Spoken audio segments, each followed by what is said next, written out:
샬롬 샬롬 샬롬 샬롬. 하나님 사랑합니다. 여러분 주 안에서 사랑합니다. 사무엘하 18장 말씀이죠. 19절에서 30절까지의 내용으로 너는 왜 달려가려 하느냐, 이런 제목으로 함께 은혜를 나눕니다. 19절에서 30절 내용 속에 보면 사독의 아들 아히마스가 19절 봅니다. 사독의 아들 아히마스가 이르되 청하건대 내가 빨리 왕에게 가서 야훼께서 왕의 원수가 봐주신 소식을 전하게 하소서. 요압이 그에게 이르되 너는 오늘 소식을 전하는 자가 되지 말고 다른 날에 전할 것이니라. 왕의 아들이 죽었나니 내가 오늘 소식을 전하지 못하리라 하고, 요압이 구스 사람에게 이르되 내가 가서 본 것을 왕과 함께 하리라 하매 구스 사람이 요압에게 절하고 다름질하여 가니 사독의 아들 아히마스가 다시 요압에게 이르되 청하건대 아무쪼록 내가 또한 구스 사람의 뒤를 따라 달려가게 하소서 하니 요압이 이르되 내 아들아 너는 왜 달려가려 하느냐. 오늘 제목이기도 하죠. 너는 왜 달려가려 하느냐. 이 소식으로 말미암아서는 너는 상을 받지 못하리라 하되 그가 한사코 달려가겠노라 하는지라. 요압이 이르되 그리하라 하니 아히마스가 들길로 다름질하여 구스 사람보다 앞질러 가니라. 때에 다시 도문 사이에 앉아있더라. 파수꾼이 성문 위층에 올라가서 눈을 들어보니 어떤 사람이 홀로 달려오는지라. 파수꾼이 외쳐 왕과 함께 아뢰되 왕이 이르되 아뢰매 왕이 이르되 그가 만일 혼자면 그의 입에 소식이 있으리라 할 때 그가 점점 가까이 오니라. 파수꾼이 본즉 한 사람이 또 달려오는지라. 파수꾼이 문지기에게 외쳐 이르되 보라 한 사람이 또 달려온다 하니 왕이 이르되 그도 소식을 가져오느니라. 파수꾼이 이르되 내가 보기에는 앞선 사람의 다름질이 사독의 아들 아히마스의 다름질 같으니이다 하니 왕이 이르되 그는 좋은 사람이니 좋은 소식을 가져오느니라 하니라. 아히마스가 외쳐 왕과 함께 아뢰되 평강하옵소서 하고 왕 앞에서 얼굴을 땅에 대고 절하며 이르되 왕이 하나님 야훼를 찬양하리로소이다. 그의 손을 들어 내 주 왕을 대적하는 자들을 넘겨주셨나이다 하니 왕이 이르되 젊은 압살롬은 잘 있느냐 하니라. 아히마스가 대답하되 요압이 왕의 종 나를 보낼 때에 크게 소동하는 것을 보았사오나 무슨 일인지 알지 못하였나이다 하니 왕이 이르되 물러나 거기 서 있으라매 물러나서 서 있더라. 오늘 30절까지죠. 구스 사람이 아뢰되 내 주와 함께 하릴 소식이 있나이다. 야훼께서는 왕을 대적하던 모든 원수를 갚으셨나이다 하니 왕이 구스 사람에게 묻되 젊은 압살롬은 잘 있느냐.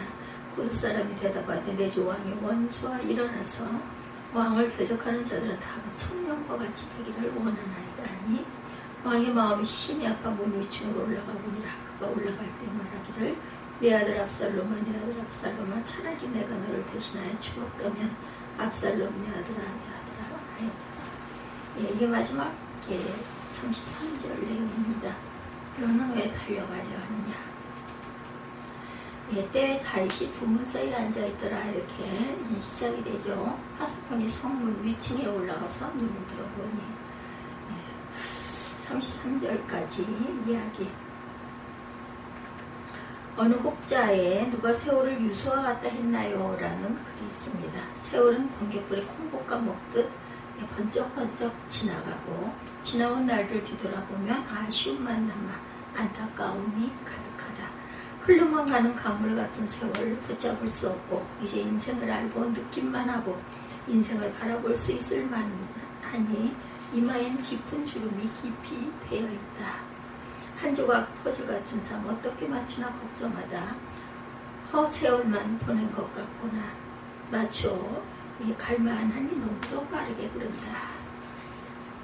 좀 더 일찍 철이 들고 깨달았더라면 좀 더 성숙한 삶을 살았을 텐데 아직은 살아 할 세월이 있고 더 맞추어야 할 퍼즐 같은 삶이 남아있어 마지막까지 완성시켜야 하는 삶. 정처 없이 흘러가는 강물 같은 강물이지만 살아있으면 무척 행복한 것을 주어진 오늘이라는 삶을 헛되지 않게 가슴 깊이 느끼며 살아갈 수 있기를 다짐해본다. 한 해의 시작이 엊그제 같은데 벌써 23년이 8월이 어느덧 하순에 접어들고 이제 9월을 문턱에 둔 이제 한여름도 지난 그런 계절을 맞이했습니다. 23년 숨가쁘게 살아왔고 주어진 인생의 여정을 달리고 또 달려서 이 한 해를 살았어요. 의미 있는 그런 23년이기도 하죠. 코로나가 이제 거의 종식이 되어서 마스크를 벗은 그런 해이기도 합니다. 바울은 인생을 달려가는 경주자로 비유해서 이렇게 말하죠. 빌립보서 3장 12절이죠. 내가 이미 얻었다함도 아니요 온전히 이루었다함도 아니라 오직 내가 그리스도 예수께 잡힌 바 된 그것을 잡으려고 달려가노라. 디모데후서 4장 7절에도 나는 선한 싸움을 싸우고 나의 달려갈 길을 마치고 믿음을 지켰으니.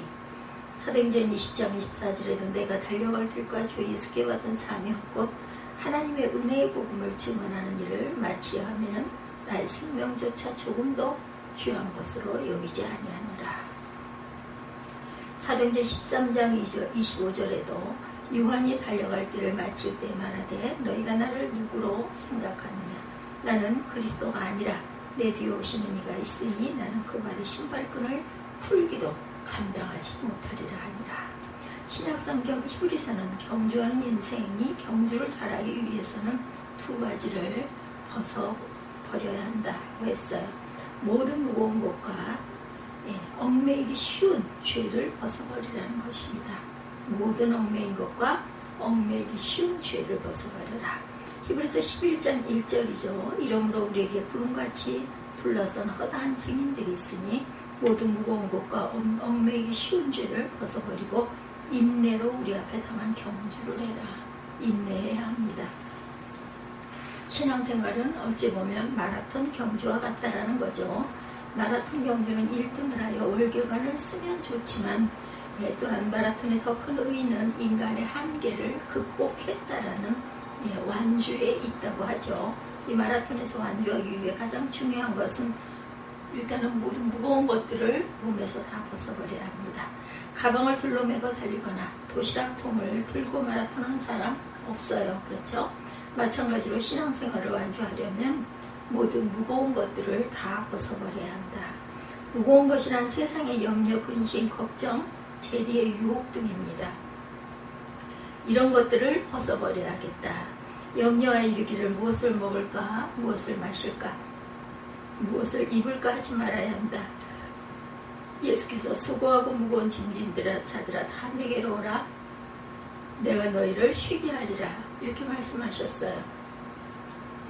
재리의 유혹 중 어떻게 하면 돈을 남보다 더 쉽게, 더 빨리, 더 많이 벌 수 있을까 하는 것들이 재리의 유혹입니다.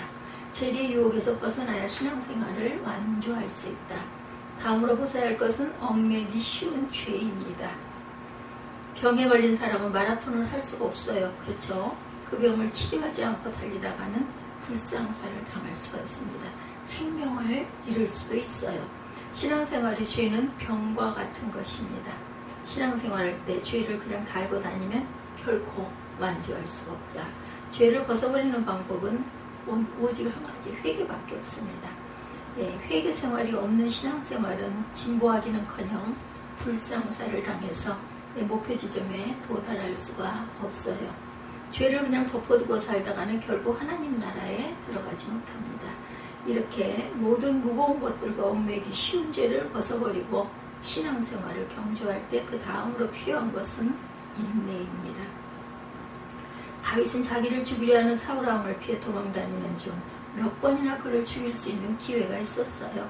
이미 하나님께서 함께하지 않는 사울, 대세가 이미 다윗으로 기울어진 왕권, 또한 주변에 상당수 신하들의 동조 등을 얼마든지 사울 왕을 죽일 수 있는 명분과 기회가 많았죠. 그러나 다윗은 그런 모든 유혹을 물리칩니다. 사무엘상 24장 1절에서 7절, 26장 6절에서 12절에 증거합니다. 자신이 당하는 고통의 짐을 하루속히 벗기 위해서는 사울왕을 죽이는 편이 가장 빠른 길이었지만 다윗은 하나님의 처분에 맡기고 끝까지 인내합니다. 끝까지 참았기에 이스라엘 백성들로부터 반란으로 왕위를 찬탈했다는 비난을 면할 수가 있었고 훗날에 왕위가 튼튼하게 설 수 있었어요. 성경은 말하죠. 야고보서 5장 7절에서 11절입니다. 형제들아 주의 강림하시기까지 길이 참으라. 보라 농부가 땅에서 나는 귀한 열매를 바라고 길이 참아 이른 비와 늦은 비를 기다리나니 너희도 길이 참고 마음을 굳게 하라. 주의 강림이 가까우니라. 형제들아 서로 원망하지 말라. 그리하여야 심판을 면하리라. 주의 이름으로 말한 선지자들로 고난과 오래 참음에 본을 삼으라.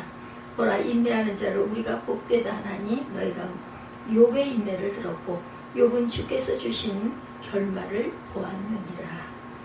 2023년 한 해 동안 인생의 경주자, 신앙의 경주자로서 상 받고 또한 그럴 만한 칭찬받을 만한 경주를 여러분들 하셨습니까? 아멘. 숨가쁘고 힘들게 달려갔지만 부족함과 아쉬움과 부끄럽게 살아온 한 해의 삶의 모습들을 우리는 스스로는 너무나 잘 알아 돌아보게 됩니다. 우리는 인생의 경주자, 신앙의 경주자들입니다. 무엇을 위해 달려가는가? 왜 달려가려 하느냐는 본문의 말씀을 배경으로 신앙생활의 경주자로서 우리의 모습을 돌아보고 욥과 같이 아름답고 복된 그런 결말의 신앙이 되시기를 바랍니다. BC 985년경 다윗 왕의 아들 압살롬이 아버지 다윗 왕에게 반기를 들고 에브라임에서 반란군을 조직하고 반란을 일으켰어요. 급기야 다윗 왕은 예루살렘 성에서 반란군과 맞서 싸우게 되면 많은 사람이 죽게 될 것을 염려해서 도피를 하게 됩니다. 다윗 왕의 막연한 친구 후세와 이스라엘 최고의 지략가인 아히도벨이 반란군에 가담하여 반란은 성공을 눈앞에 든듯했죠. 그러나 탁월한 전략가인 아히도벨이 자신의 계략이 압살롬에 의해 채택되지 않자 아히도벨은 반란이 성공할 수 없으리라는 판단을 하고 고향으로 돌아가 목매어 자살하고 말죠. 이러한 일로 압살롬의 반란은 결정적으로 실패로 기울어집니다. 다윗 왕이 요압 장군과 그 형제들을 내세워 반격을 개시하자 압살롬이 이끄는 군대가 단숨에 2만 명이나 전사하는 패배를 당하게 되죠. 18장 6절에서 8절 오늘 본문이기도 합니다. 18장이죠.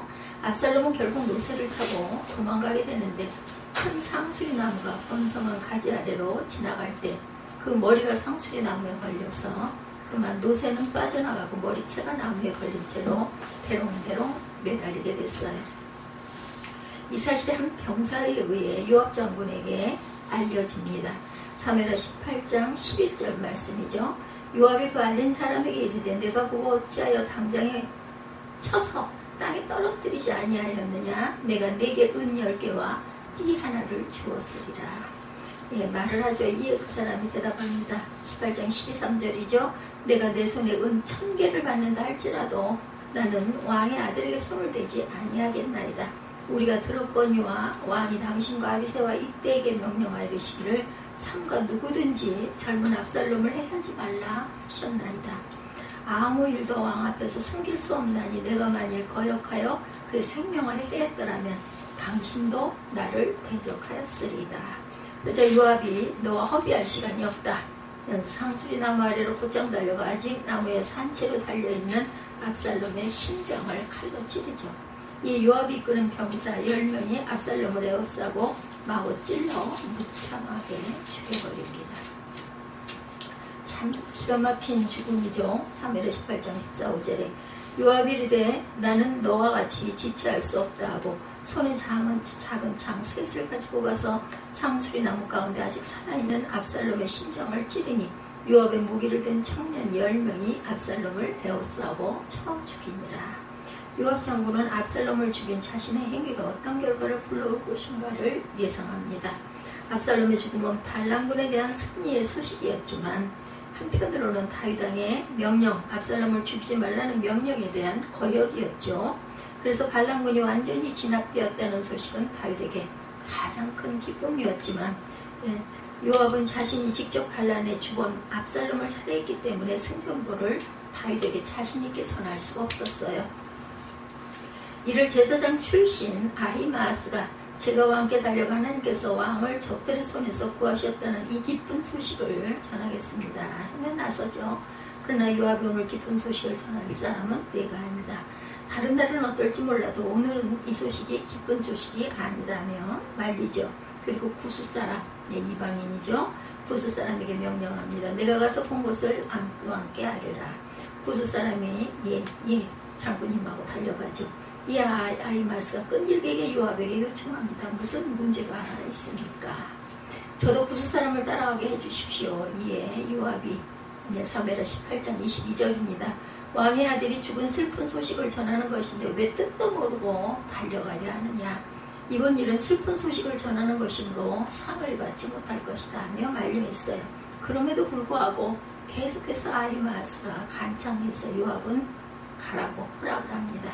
아히마스는 지름길을 택해서 다른 길 쳐갔고 먼저 출발한 구스 사람보다 먼저 예루살렘에 도착하죠. 아히마스가 오는 것은 왕궁의 파수꾼에 의해서 왕에게 보고가 되었고 왕은 급히 그를 접견했으며 그로부터 승전보를 받고 이어 가장 궁금한 것 압살롬에 대해서 묻습니다. 다윗은 전쟁의 결과보다 자신의 아들 압살롬의 생사에 더 큰 관심을 가지고 압살롬은 무사하냐고 묻습니다. 이 아히마스가 요압 왕의 종 나를 보낼 때 크게 소동하는 것을 보았으나 무슨 일인지 알지 못하겠나이다. 이렇게 돌려서 대답을 하죠. 중대한 임무를 맡은 전령사가 진짜 중요한 메시지를 전하지 못합니다. 화가 난 다윗은 그만 물러가라고 호령을 하죠.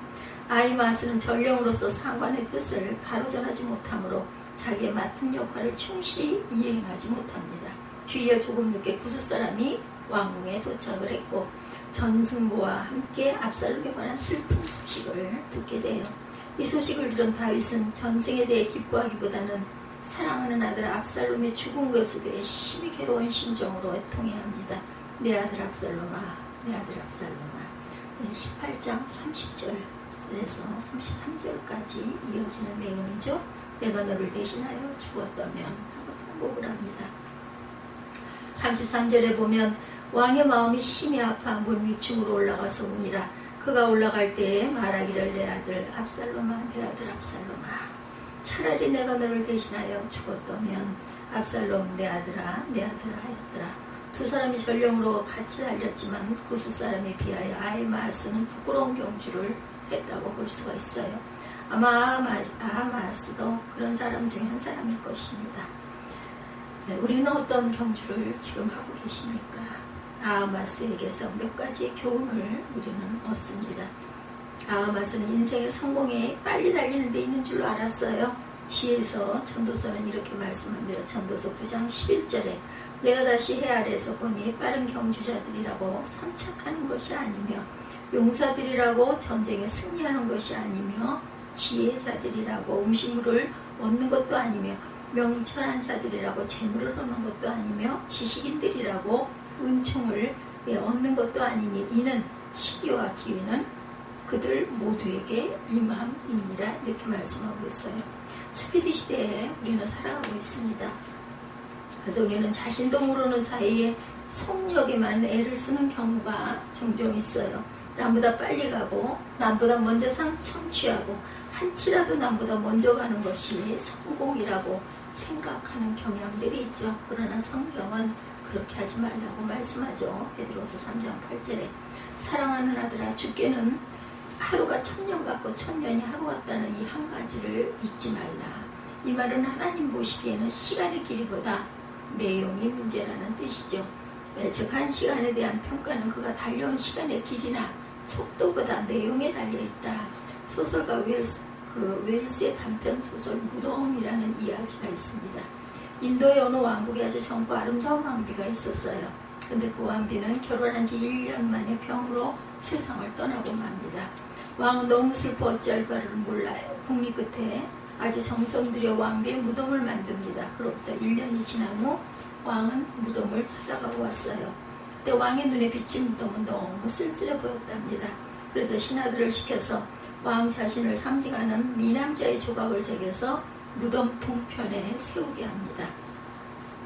아무도 자기는 비록 무덤가에 서 있지 못할지라도 자기를 닮은 동상이라도 두어서 왕비의 영을 위로하고 싶은 그런 마음이었던 모양입니다. 그러고서 다시 1년 뒤에 무덤에 가보았더니 그것은 여전히 쓸쓸해 보였어요. 그래서 왕가를 상징하는 호랑이상을 만들어서 서편에 세워줍니다. 그리고 그 후 1년 뒤에 무덤 앞에 재력을 상징하는 호화로운 집을 짓게 하고, 그것만으로도 부족해서 다시 1년 뒤에는 무덤 북편에 권력을 상징하는 훌륭한 성곽을 세우죠. 그 후 몇 년이 지난 뒤에 무덤이 있는 동산에 올라 아래를 내려다보니 참으로 근사하기가 이를 데가 없었어요. 동쪽엔 미남조가, 반대쪽엔 용맹스러운 호랑이상, 거기다가 호화로운 궁전에 훌륭한 성곽까지 아주 조화롭게 아름답게 그지없게 어우러져 있습니다. 더 할 나위 없이 훌륭해 보였답니다. 흡족한 마음으로 좀 더 살펴볼 양으로 자세히 보니 가운데 초라하게 서 있는 무덤이 눈에 거슬립니다. 그래서 왕은 이렇게 말합니다. 저 가운데 있는 무덤을 치워버려라. 우리가 이런 과오를 범할 경우가 너무나 많지는 않으신지, 처음엔 감격스럽게도 하나님을 중심으로 모시다가 점점 자기가 드러나고 가문이 드러나고 재물과 명예와 권력이 드러나고, 그로 말미암아 결국엔 하나님은 점점 사라져버리고 끝내 하나님의 귀찮은 존재가 되어서 집어치워버리자는 생각을 갖게 되지는 않을지, 주님을 향한 사랑을 잊어버린 성도들이 모습이 이렇지 않습니까? 주님을 향한 사랑으로 드리던 예배, 사랑으로 시작한 봉사, 사랑으로 시작한 섬김, 사랑으로 시작한 수많은 사업들, 그런데 시간이 지나면서 주님을 향한 사랑이 점점 식어집니다. 차가워지죠. 나중에는 주님을 향한 미지근한 마음을 품고 있는 자신이 자연스럽게 느껴져서 주님을 뜨겁게 사랑하는 사람을 보면 나도 저럴 때가 있었는데 시간이 지나면 저렇게 되고 말 거야. 이렇게 한때 주님을 뜨겁게 사랑하는 것이 정상인데 미지근한 것이 정상인 것처럼 살아갑니다. 주님을 사랑이 시작했던 모든 일들에서 더 이상 의미를 찾지를 못하죠. 언제부터인가 주님은 빠지고 내 생각과 욕심과 계획에 따라 살아가게 됩니다. 주님께 드리는 예배와 봉사와 섬김이 형식이 되고 의무가 되고 짐이 되고 율법이 되고 말아요. 주님을 향한 예배인데, 주님을 위한 섬김인데, 주님께 드리는 헌신인데 왜 그것이 우리에게 즐거움과 기쁨이 되지 않고 의무가 되어버렸을까요? 왜 주님께 드리는 시간과 물질과 재능을 가지고 갈등을 하게 될까요? 왜 주님과 세상을 사이에 두고 저울질할까요? 주님을 향한 사랑을 잃어버렸기 때문입니다. 요한계시록 2장에 나오는 에베소 교회의 성도들이 바로 이와 같았죠. 처음에는 주님을 향한 뜨거운 사랑으로 열심히 신앙생활을 했어요. 주님의 일에 부지런합니다. 그 사랑으로 수많은 고난과 핍박도 이겨냅니다. 주님을 뜨겁게 사랑했고 그 사랑이 말씀 위에 기초하고 있었기 때문에 많은 교회들을 미혹하고 더럽게 했던 이단들이 결코 그 교회를 침입할 수 없었어요. 그런데 이토록 뜨겁게 주님을 사랑했던 에베소 교회 성도들의 사랑이 식어가기 시작하죠. 주님을 사랑하지 않는 것이 아니에요. 그래도 주님을 향한 사랑은 남아있었습니다. 그러나 그 사랑은 처음 사랑과 같지 않아요. 그래서 주님이 책망하시죠. 계시록 2장 4, 5절에 그러나 너를 책망할 것이 있나니 너희 처음 사랑을 버렸느니라. 그러므로 어디서 떨어졌는지를 생각하고 회개하여 처음 행위를 가지라. 만일 그리하지 아니하고 회개하지 아니하면 내가 내게 가서 내 촛대를 그 자리에서 옮기리라. 부족하고 허물이 많아도 우리 주님은 용납해 주십니다. 실수하고 넘어져도 이해하시고 기다려주세요. 그러나 사람들이 칭찬하고 인정하는 바쁜 사역을 하고 있어도 나름대로 성공해서 사람들이 부러워하는 자리에 앉아있다 할지라도 그 중심에 주님을 향한 사랑이 식어가고 있다면 그냥 지나칠 수 없는 문제라는 것이죠. 주님을 사랑하는 것이 신앙 그 자체이기 때문입니다. 주님을 사랑하는 것이 우리 인생의 목적이기 때문입니다. 사랑이 식으면 모든 신앙생활은 의무가 되고 억지가 되고 또한 힘이 들게 됩니다. 결국 모든 문제는 사랑에 있다라는 것. 우리가 얼마나 주님을 사랑하는지가 우리의 모든 것을 결정합니다. 구스 사람은 비록 발걸음은 느렸지만 전령으로서 전해야 할 내용을 가지고 있었어요. 이에 비해 아하마스는 지름길을 달릴 줄 아는 약삭빠른 수단과 방법을 가지고 있었지만 전령으로서 전해야 할 내용은 가지지 못한 부끄러운 그러한 전령이죠. 이는 어떤 의미에서는 바른박질하는 겉모습은 지니고 있지만 인간으로서의 참 의미와 내용은 갖추지 못한 정말 꼭 필요한 가치와 보람을 상실한 채 살아가는 사람의 한 반면을 비추어 주는 것이라고 할 수 있죠. 사도 바울은 하나님께서 성도 여러분에게 믿음을 주셔서 하나님의 자녀가 되게 하신 이유와 목적을 분명히 알고 말씀하죠. 에베소서 1장 3절에서 6절입니다. 찬송하리로다. 하나님 곧 우리 주 예수 그리스도의 아버지께서 그리스도 안에서 하늘에 속한 모든 신령한 복을 우리에게 주시되 곧 창세전에 그리스도 안에서 우리를 택하사 우리로 사랑 안에서 그 앞에 거룩하고 흠이 없게 하시려고 그 기쁘신 뜻대로 우리를 예정하사 예수 그리스도로 말미암아 자기 아들들이 되게 하셨으니 이는 그가 사랑하시는 자 안에서 우리에게 거저 주시는 바 그의 은혜의 영광을 찬송하게 하려는 것이라. 23년 한 해에 우리가 오늘도 3분의 1을 살아왔습니다. 하나님의 영광을 위해서 사셨습니까? 하나님의 뜨거운 사랑을 마음에 담고 살고 계십니까? 그렇게 삶을 달려오셨다면 여러분 한 해의 삶은 승리하고 성공한 삶이라고 할 수가 있겠죠.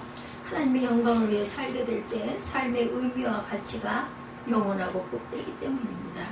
바울은 하나님께서 자신을 복음 전도사로 부르신 목적을 분명히 깨닫고 오직 주어진 사명을 위해서 믿음을 굳게 지키고 자신에게 맡겨진 은혜의 복음을 증언하는 일에 자신의 생명을 조금도 귀한 것으로 여기지 아니하였다고 그리고 달려왔다고 고백합니다. 빌립보 3장 12절에 내가 이미 얻었다 함도 아니 온전히 이뤘다 함도 아니라 오직 내가 그리스도 예수께 잡힌 바 된 그것을 잡으려고 달려가노라. 아멘.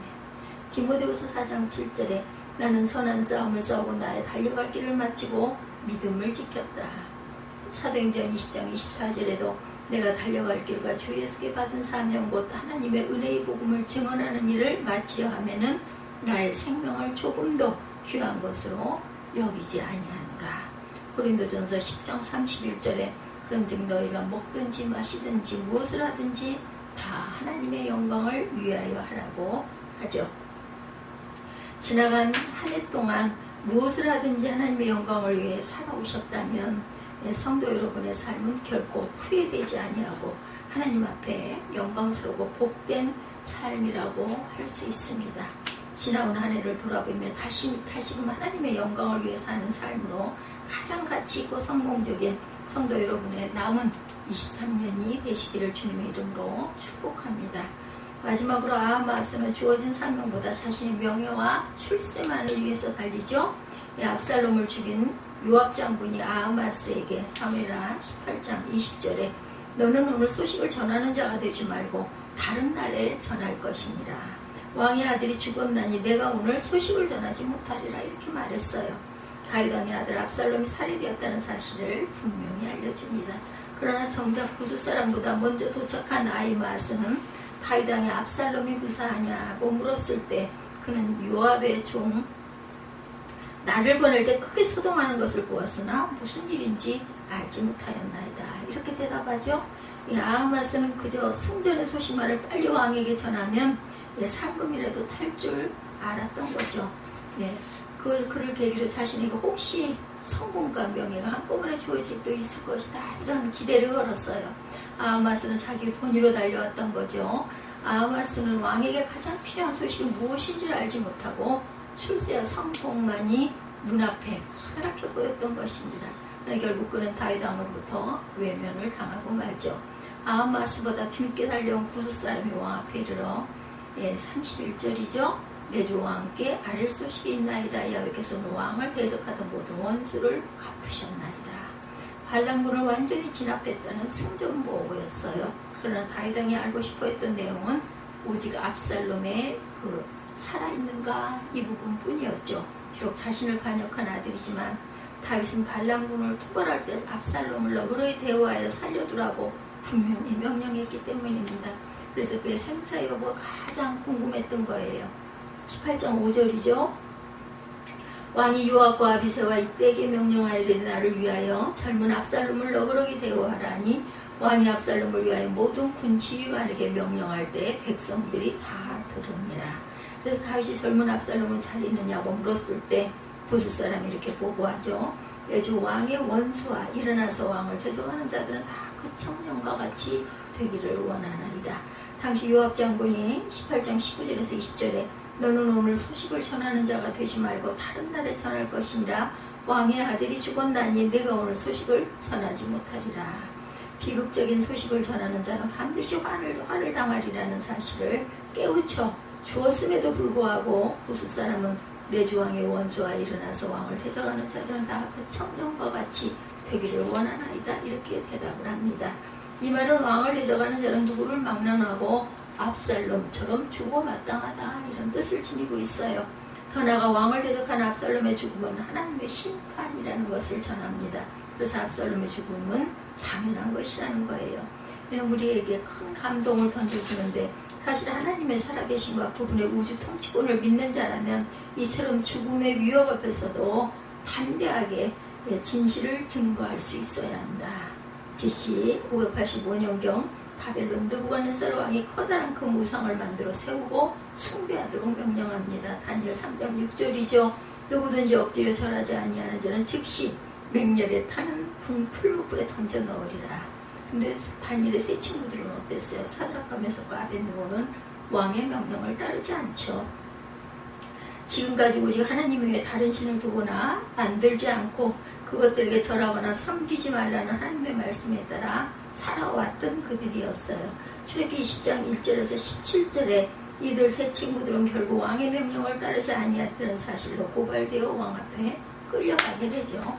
느부갓네살 왕은 이들 다니엘의 세 친구들이 빼어난 인재들인지라 그 인물이 아까워서 다시 또 기회를 주면서 회유하려고 묻습니다. 다니엘 3장 15절에 이전에도 너희가 준비하였다가 나팔과 피리와 수금과 시편금과 양금과 생황과 및 모든 악기 소리를 들을 때 내가 만든 신성 앞에 엎드려 절하면 좋거니와 너희가 만일 절하지 아니하면 즉시 너희를 맹렬히 타는 풀무불 가운데 던져 넣을 것이다. 능히 너희를 내 손에서 건져낼 신이 누구이겠느냐 이렇게 말합니다. 그러나 사드락과 메삭과 아벳느고는 왕에게 단호하게 거절하죠. 16절에서 18절입니다. 다니엘 3장입니다. 느부갓네살이 우리가 이 일에 대하여 왕에게 대답할 필요가 없나이다. 왕이여 우리가 섬기는 하나님이 계시다면 우리를 맹렬히 타는 풀무불 가운데서 능히 건져내시겠고 왕의 손에서도 건져내시리이다. 그렇게 하지 아니하실지라도 왕이여 우리가 왕의 신들을 섬기지도 아니하고 왕이 세우신 금신상에게 절하지도 아니할 줄을 아옵소서. 이들 세 친구는 비록 어린 나이에 포로로 바빌론으로 끌려와서 우상 숭배와 그런 문화와 환경 속에서 살아가고 있지만 오직 하나님 말씀에 삶의 존재 가치와 삶의 목적을 두고 달려왔기 때문에 목에 칼이 들어와도 맹렬히 타는 풀무불 가운데 던져진다 해도 지금까지 달려온 삶의 내용을 포기하거나 버릴 수가 없었다. 결국 이들 세 친구들은 평소보다 7배나 더 뜨거운 달궈진 풀무불 속에 던져지죠. 그러나 머리털 하나 그을리지 아니하고 풀무불 속에서 살아나옵니다. 우리는 성경 내용을 다 알기 때문에 결과를 알고 있기 때문에 그저 느긋하게 읽지만 그때 그 세 친구들의 마음은 어땠을 거예요? 정말 쉽지 않았을 겁니다. 결국 이들을 본 느부갓네살 왕이 하나님을 찬양하죠. 다니엘 3장 28구절에 사드락과 메삭과 아벳느고의 하나님을 찬송할지로다. 그가 그의 천사를 보내사 자기를 의뢰하고 그들의 몸을 바쳐 왕의 명령을 거역하고 하나님밖에는 다른 신을 섬기지 아니하며 그에게 절하지 아니한 종들을 구원하셨도다. 그러므로 내가 이제 조소를 내리노니 각 백성과 나라와 각 언어를 말하는 자가 모두 사드락과 메삭과 아벳느고의 하나님께 경솔히 말하거든 그 몸을 쪼개고 그 집을 걸음토로 삼을지니 이는 이같이 사람을 구원할 다른 신이 없음이니라 이렇게 선포하십니다. 삶의 분명한 목적과 존재 가치를 하나님 말씀에 두고 달려온 다니엘의 세 친구들의 참된 승리와 성공을 인정해 주죠. 지금 이 자리에 함께한 우리는 언제 어느 때 하나님 앞에 서게 될지 아무도 모릅니다. 그때 우리 모습은 어떠할지 한번 생각해 보시기 바랍니다. 구수 사람처럼 칭찬받는 자여 성공적인 다름질이여 승리적인 삶의 모습으로 하나님 앞에 설 수 있어야겠다. 아하마스와 같이 자기 본위로 살다 명예와 출세만 추구하여 인생을 달리다가 하나님 앞에 실패자로 불충성한 전령자로 낙인찍게 물러가라는 책망을 듣는 저와 여러분이 되서는 안 되겠죠? 심판주 되신 하나님 앞에 보여질 자신의 모습에 관심을 가지면서 하나님께서 원하시는 바를 이루는 가운데 인생의 길, 신앙의 경주자의 길을 성공적으로 달려가는 저와 여러분들이 되시기를 주님의 이름으로 축복합니다.